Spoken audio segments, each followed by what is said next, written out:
एक बार एक दवा की दुकान थी और वहाँ दूर खड़ी एक महिला उसको देखे जा रही थी, बार बार देखे जा रही थी। और जो दुकानदार है उसकी नज़र ग्राहकों पर ज़्यादा थी, लेकिन उसकी नज़र बुढ़िया के ऊपर भी थी।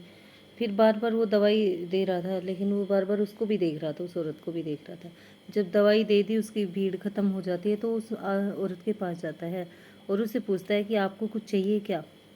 तो वो फिर काफ़ी वो कहता है कि मैं कई देर से देख रहा हूँ आपको यहाँ खड़े हुए, और घर में भी काफ़ी है, इसलिए सोचा चलो मैं ही पूछ लेता हूँ आपको क्या चाहिए। वो जो औरत थी वो बूढ़ी औरत थी, और इस सवाल पर वो कुछ परेशान सी हो गई। फिर उसने हिम्मत जुटाकर पूछा, बेटा काफ़ी दिन हो गए, मेरे दो बेटे हैं, दोनों दूसरे शहर में रहते हैं। हर बार गर्मी की छुट्टियों में बच्चों के साथ मिलने आ जाते हैं, लेकिन इस बार उन्होंने कहीं पहाड़ों पर छुट्टियां बिताने का मन बना लिया है।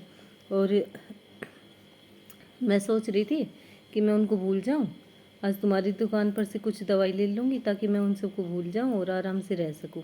लेकिन तुम्हारी दुकान पर भीड़ बहुत ज़्यादा थी, इसलिए कोई ऐसी दवाई है तुम्हारे पास बच्चों को जो भूल जाए, वो दवाई मुझे ला दे। और इससे आगे के शब्द सुनने की मेरे पास हिम्मत नहीं थी। मैं चुपचाप अपनी दुकान पर आ गया, क्योंकि बुजुर्ग महिला की दवाई थी उसके बेटों के पास थी, और ऐसी दवाई जो किसी भी मेडिकल स्टोर पर नहीं मिलती। इसलिए सभी बेटों से गुजारिश है, सभी बच्चों से, कि समय निकाल कर अपने माँ बाप से ज़रूर मिले।